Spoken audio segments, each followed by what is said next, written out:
Litteken, thank you so much for being with us for this Doing Business in Asia video interview today.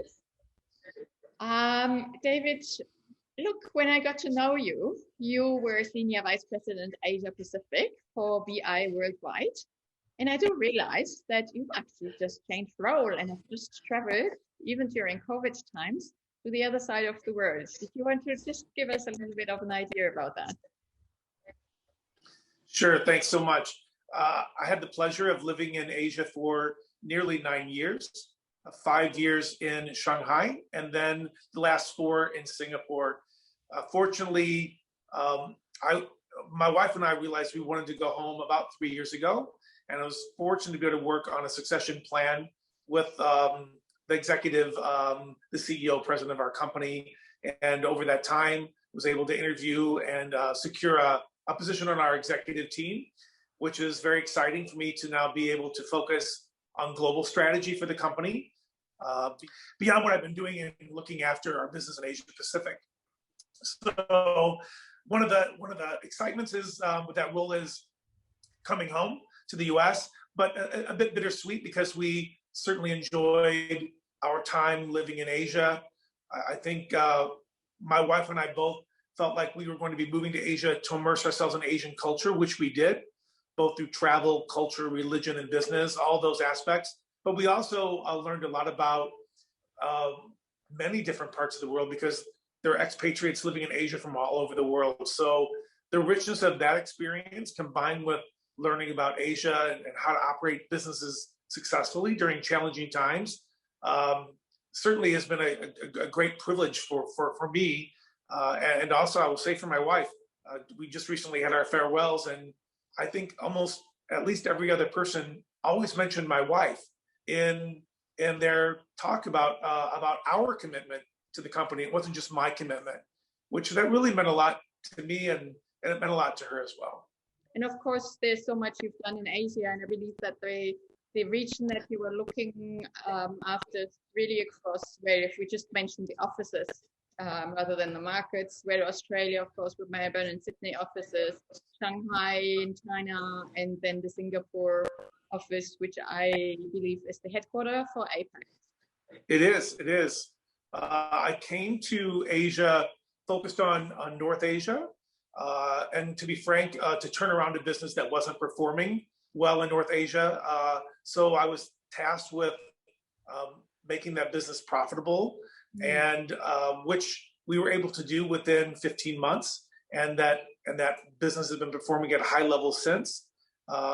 In Australia and New Zealand, had an opportunity to work with our existing business as well as be a part of leading an effort to acquire a company and merge and bring those companies together, which was again another great. I'd never done that personally in my career before, of merging cultures and merging companies together. And then ironically, Singapore was our headquarters location, but we had a secretariat office there. We operated it from a financial perspective. So it's now 7 years old, but when we started the commercial operation, I hired employee number 1, and it's been really exciting to be to give birth to a new office, to really bring about a new business with many staff, starting from scratch. So it's been, I think it's another great opportunity I think we have in Asia, in emerging markets. You see, powerhouses like China, you see very established markets like Australia, New Zealand, and then you see the rise of ASEAN, with much of that headquartered in Singapore. It's been exciting to see really 3 very different work cultures and different ways of going about the business. At a high level, BI Worldwide, BI stands for Business Inspiration. So we really are fortunate that we believe in the power of people and how you can provide various services, develop different programs based on behavioral economics to really help a company better engage their employees, to enable their sales force, to build loyalty among their sales channel, and build long-term advocacy among consumers. So we do that primarily through a few different venues. One would be through employee rewards and recognition, also with some training. for sales and channel through those enablement programs, and through consumers through traditional loyalty systems that many of us all participate in. So, and then spread across all three of those is our events business, because events touch each of those aspects. And certainly in the last 18 months, our events business has been quite challenged due to the pandemic. So much of that business has shifted to hybrid, or in the beginning was purely virtual. So we use various, again, tools of behavioral economics, different design schemes to really, nudge people in a positive way. We're not looking to nudge people in a way that's going to be detrimental, but ways that will, again, help foster happiness and loyalty and engagement for employees working with their firm, and also helping managers to better engage with their associates. It's not just about, providing tools for employees, but how can we help build a culture from the top down and the bottom up? So that's a little bit about our company. We've been in business since 1950, and we've been operating in the region for nearly 15, 18 years. We have about 350 employees that work between our offices across Asia. So whether that be in China, Singapore, India, or in Australia. So what's the newest market across Asia that during your time located in Singapore you have been looking at and exploring? Sure. I think what has been exciting is if you really think about the emergence of technology in tier 2 markets, whether that be a country or even a market within a country, now with technology, our products and services are able to engage employees, distribution at new levels. So, we're actually now working with, ag chemical companies or ag companies or pharmaceutical companies, concrete manufacturers, to really dig into, secondary markets, tertiary markets. So, so those companies are able to better communicate with, for example, growers and farmers in rural Philippines or in rural China, or with people who work as mechanics in small mom and pop shops, in a tier 3 city in India. So as they expand the technologies they have, we're able to work with our clients. Most of our clients are all, Fortune 500 or Global 1000 multinational companies. So to use our tools to bring their products to market, to build brand ambassadors at those different levels, has been quite exciting. Certainly in China, we're using WeChat as a technology that is a way of life in the DNA of people who live in China, to go into rural provinces and rural villages, whether that be to market different soft drinks, again, agricultural products, what have you.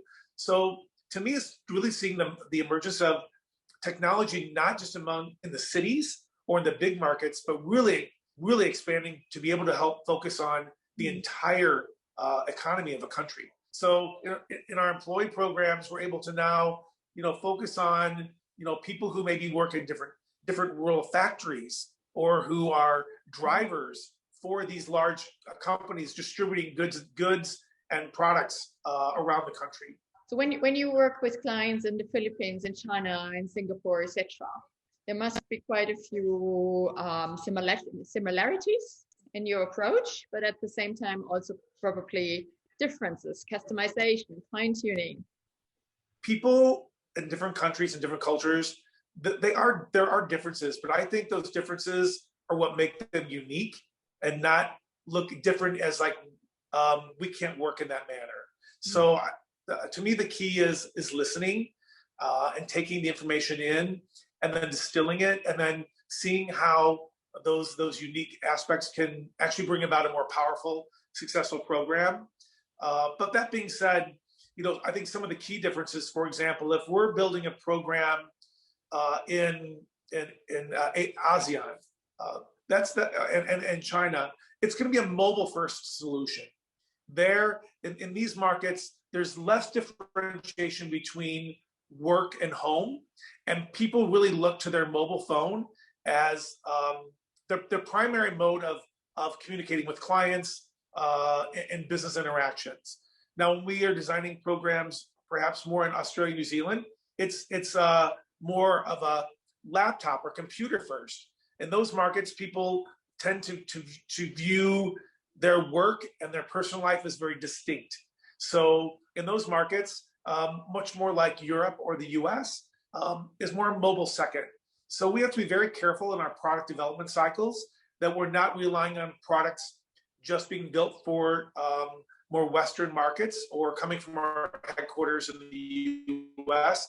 So we do have product development centers there, as well as in India, and with some product specialists in China, as well as in Australia, because that's where I think some of the markets are different. Also, in what tools will you add in? Will you add in Line or WhatsApp or other kind of ways that people can interact? Some markets want more social media tools to be integrated with business tools. In other markets, that's still somewhat separate and distinct.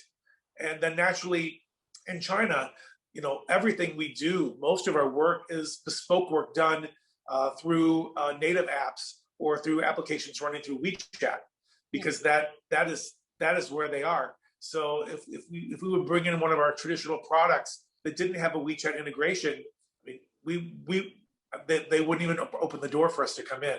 So, but for many people, if they're not working in these markets, they may not even realize what WeChat is. So I think certainly there's nuances with technology and how we ingest technology and how we want to distribute it out to others. I think that's probably one of the biggest learnings that we've had. Language can also be a bit of a challenge, depending again on the markets you're calling on. If you again need to go into those secondary or tertiary markets, then having various languages other than the business language comes into play as well. I think those are some of the keys. Certainly, a lot of our business is around recognizing and rewarding people. So, there are some goods that are universal as far as, whether it be a mobile phone or a laptop or even a trip. But we want to make sure our catalogs are culturally relevant and appealing to these various groups. Yeah. So, for example, if we're doing a program in China or in a Chinese market, we'll have unique gifts around their festive seasons as well as other festive seasons for other countries. So I think we always want to make sure that what we're rewarding people with is culturally relevant and motivating to people as well. It sounds like the core proposition, the core service that you're providing is probably fairly common and applicable to many markets, because at the end of the day, it's about the employee engagement, the reward systems, the incentives, isn't it?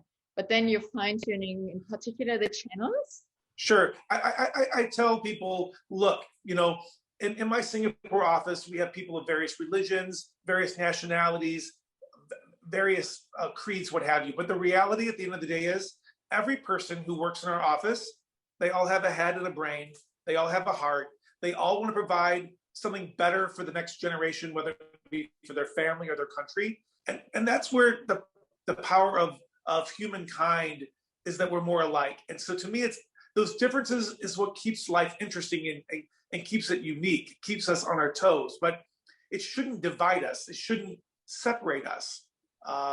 That's one of the biggest keys I've learned from my living in various parts of the world. Yeah, absolutely. So that also, from a business perspective, enables you to actually look at Asia, not necessarily from a country to country approach, but from a more regional perspective, doesn't it? So when you think about that, like the key ingredients to all of our programs, I like to say that BI, we build programs for our clients based on a stool.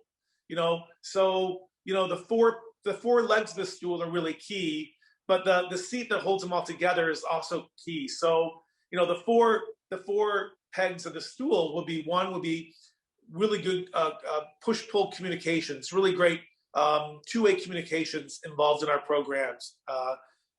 Second would be education and training. How are we making sure that those messages are getting out there and that people understand it?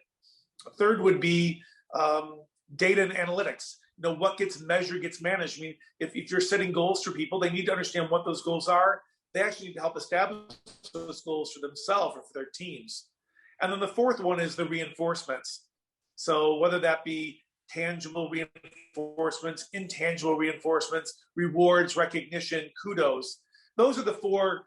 Those are the four pegs to the stool. But the seat of the stool, that's strategy. That's our design code. That's our methodology, our behavioral economics, the schemes we put together that really hold that stool together is the seat.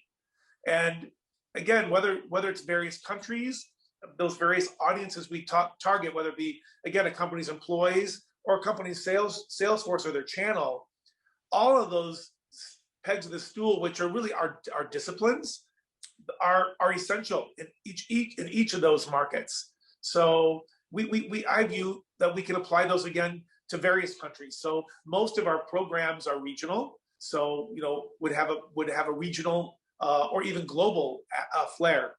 We do some programs in large markets such as China or India that may be unique to those markets, or even sometimes Australia, New Zealand. But for the most part, clients want the synergy, especially you think about COVID times.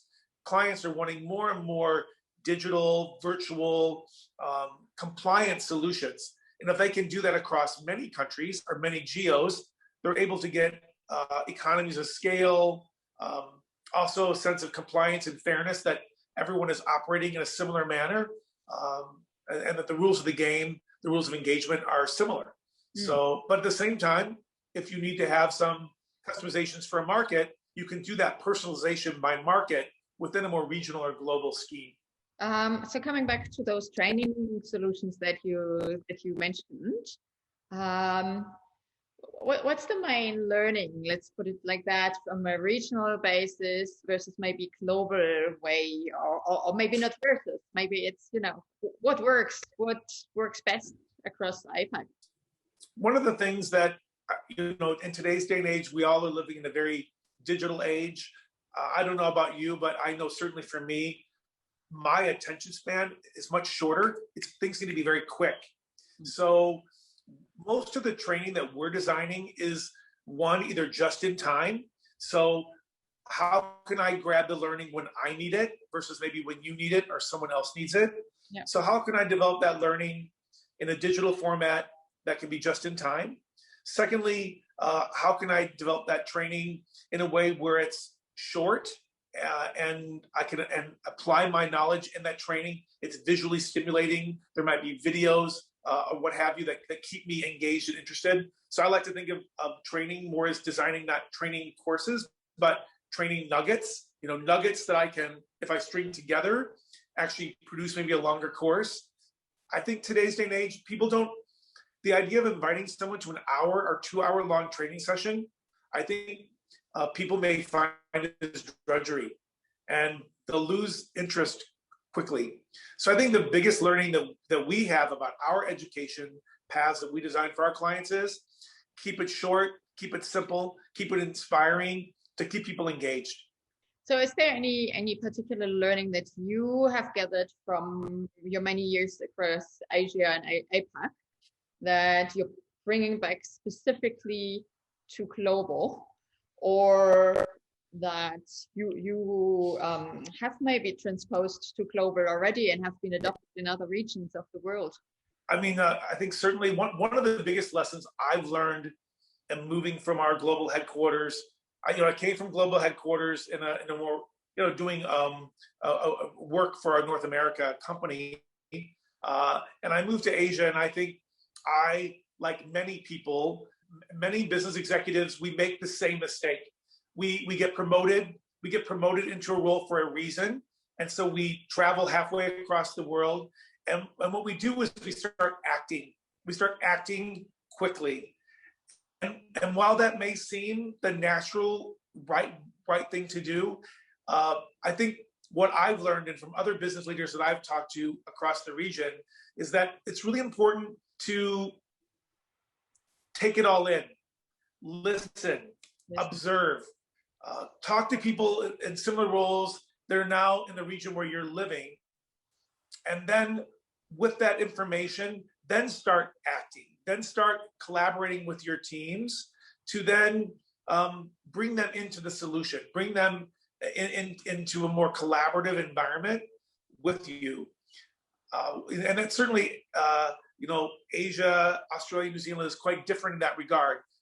There's a lot of studies on communication styles and whether you come from a more collectivism society versus one where,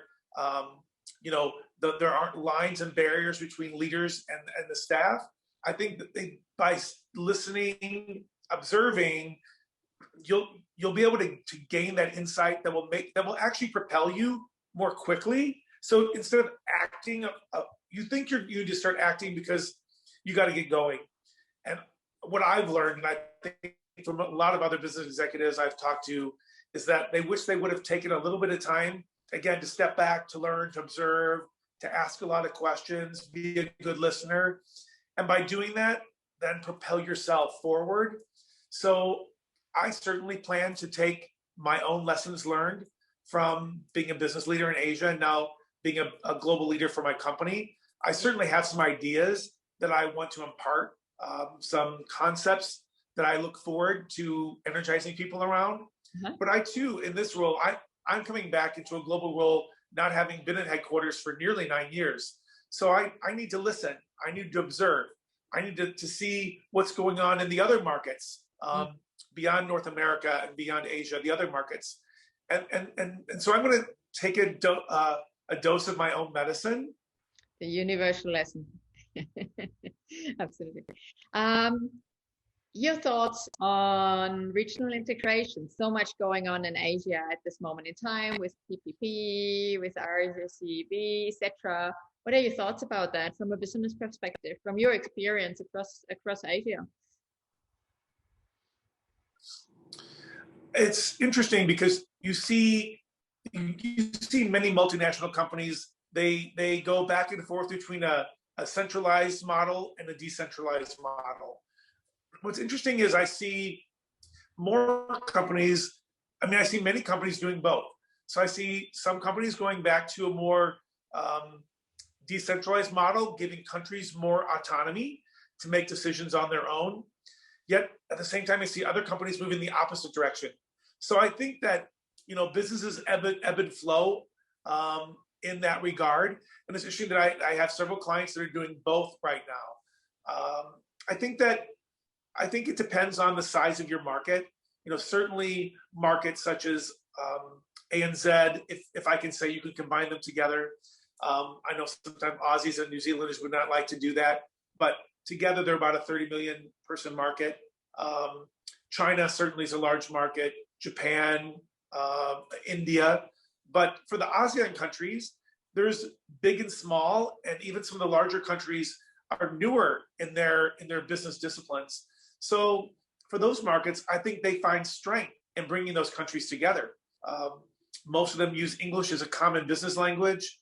And, if you're a small emerging market like Laos or Cambodia, how can you compete by having your own systems when you could benefit from being a part of a larger system where you're using programs and services drawing on the whole region, where you can bring in the likes of Indonesia, Malaysia, Philippines, Singapore into your regional mix. So I think that certainly for ASEAN, it makes a lot of sense for them to take a regional approach to business and their practices. But also, I've seen companies hide behind their successes in perhaps India or China that clouds results in those other markets where they should be performing at a higher level. So I think that's the key, is whether you take a regional approach or a decentralized one, it all comes back to the numbers. Now, what are your KPIs? What are your leading, and more importantly, what are your lagging indicators that you're looking at? So, and then look at what makes the most sense for your country or your business. Absolutely. Thank you so much for talking to us right as you're coming back home about your time as Senior Vice President Asia Pacific at BI Worldwide. It's more than 8 years in Asia and many insights shared, many recommendations. Thank you so much, David. Thank you so much.